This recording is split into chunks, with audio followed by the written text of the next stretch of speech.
Title: चालाक बंदर। एक समय की बात है, एक जंगल में एक चालाक बंदर रहता था। उसका नाम था मुन्ना। मुन्ना बहुत ही तेज और होशियार था। वो दूसरे जानवरों को उल्लू बनाता और उनसे अपना फायदा उठाता था। एक दिन मुन्ना ने देखा कि जंगल में एक प्यारा सा फल पेड़ पर लगा हुआ है। उसने सोचा, ये फल बहुत ही लजीज लग रहा है, मैं इससे खाने के लिए सबसे पहले पहुंचना चाहता हूँ। लेकिन मुन्ना को पता था कि दूसरे जानवर भी उस फल को खाने के लिए तरास रहे होंगे। इसलिए उसने एक चालाकी सोची। वो पेड़ के पास गया और बोला, हे फल, तुम बहुत खूबसूरत हो, लेकिन तुम्हें खाने के लिए सिर्फ सबसे तेज और ताकतवर जानवर पहुंच सकते हैं। मैं तो चालाक बंदर हूँ, लेकिन मुझे भी तुम्हें खाने के लिए कुछ प्रूफ चाहिए।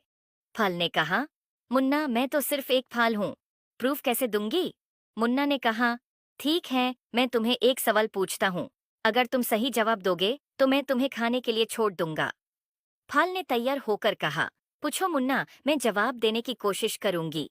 मुन्ना ने सवाल पूछा, बताओ, जंगल में सबसे तेज कौन भगता है? फल ने सोचा और कहा, शायद चीता सबसे तेज भगता है। मुन्ना मुस्कुराते हुए बोला, गलत जवाब, जंगल में सबसे तेज भगता है हवा। हवा सबसे तेज भगती है। फल ने समझ गया कि मुन्ना उससे उल्लू बनाने की कोशिश कर रहा है। उसने मुन्ना को समझाया, मुन्ना, तुम मुझसे झूठ बोल रहे हो। हवा तो भगती है, लेकिन वो जानवर नहीं है। तुम मुझे उल्लू बनाने की कोशिश कर रहे हो। मुन्ना शर्मिंदा होकर बोला, तुम सही कह रही हो फल, मैं तुम्हें उल्लू बनाने की कोशिश कर रहा था। मैं तुम्हें खाने के लिए नहीं छोड़ सकता। फल ने मुस्कुराया और कहा, मुन्ना, सच्चाई और ईमानदारी हमेशा अच्छाई को जीताती है। तुम्हें चालाकी से फायदा उठाने की बजाय दूसरों की मदद करने का सोचो। वो ही सच्चाई और ईमानदारी का असली फायदा होता है।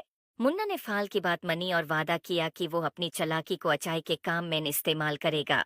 उसने दूसरे जानवरों की मदद करना शुरू किया और जंगल में दोस्ती और सहयोग का माहौल बनाया। इस तरह मुन्ना ने समझा कि चालाकी से सिर्फ अपना फायदा उठाना गलत है।